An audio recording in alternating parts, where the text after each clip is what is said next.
Hello বন্ধুরা, আপনারা সব কেমন আছেন? আশা করি ভালো আছেন। স্মিতা কিচেনে আপনাদের স্বাগত জানাই। আজ বানাবো ছোট মাছের বাটি চচ্চড়ি। এই জন্য এখানে ছোট মাছ আমি ধুয়ে নিয়েছি। এখানে আমি আলু আর পেঁয়াজ কুচি করে নিয়েছি। এবারে এর উপরে আমি টমেটো কুচি, চেরা কাঁচা লঙ্কা আর মাছগুলো দিয়ে দেবো এখানে।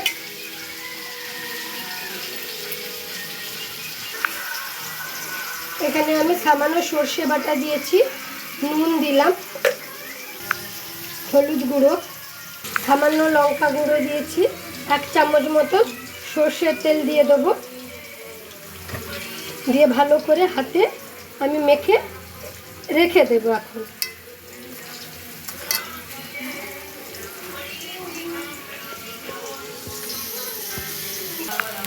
আমি বাটি চচ্চড়িটা গ্যাসে বসিয়ে দিয়েছি, ধিমে আছে। বাটি চচ্চড়িটা হতে থাকুক।